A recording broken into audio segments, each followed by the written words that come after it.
I'm going to be working on a collage. What I've done in Photoshop, I've opened up 3 photos that I took on my summer vacation this year. This is the skyline of Boston, which I'll be using as one of, I'm going to select the buildings themselves. This is actually a whale head. It's a huge skeleton, like about 40-50 feet long. I took in the museum. This photo, so I'll actually be using the whale head as an object in my composition. This next photo is of myself, obviously, in a restaurant.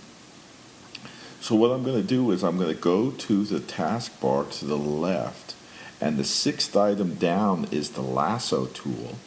And what I'm going to do is like using a pair of scissors.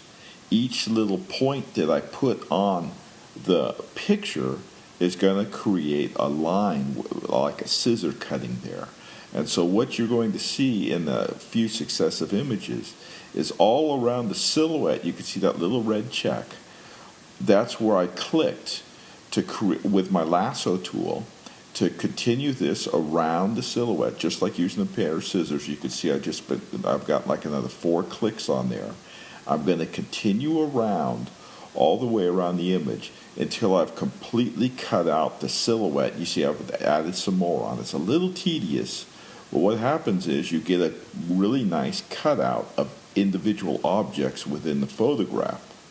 You need to click on the background.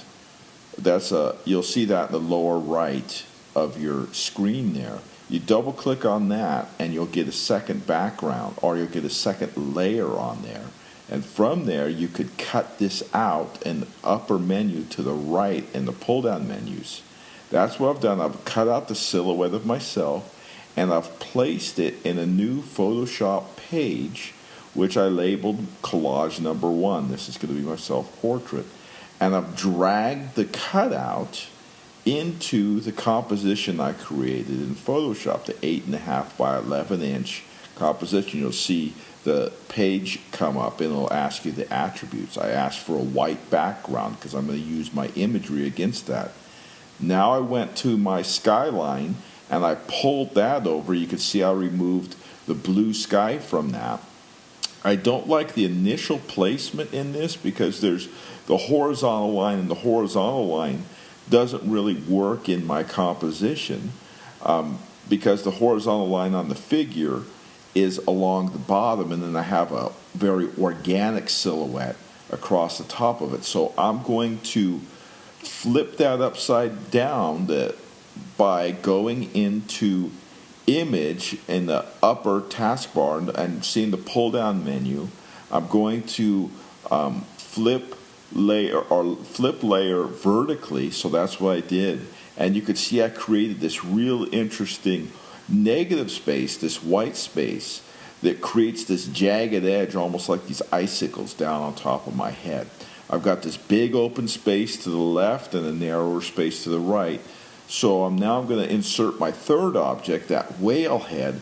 I don't like the initial placement. I've just pulled it from the one photo that I've clipped out and pulled it into this image I'm working on now. What I'm going to do is I'm going to rotate this more over to the left, and I'm probably going to start to rotate it from left to right. What I'm talking about is the whale head, to get it to interact in that space more to the left, and actually able to get it to start to interact more with my face as opposed to sneaking up on me.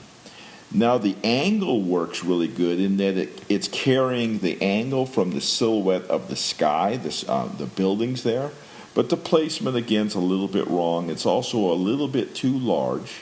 So what I'm going to do is I'm going to click on it and I'll have a bounding box. You'll see it kind of silhouette. I'll make it smaller and I'll also drag it over to the corner a little bit there. Now I like this use of space much more. My gaze in the photograph is off to the left of the composition. That's where this object is coming from. It's using that larger space to the left more effectively, and then that space to the right is much narrower.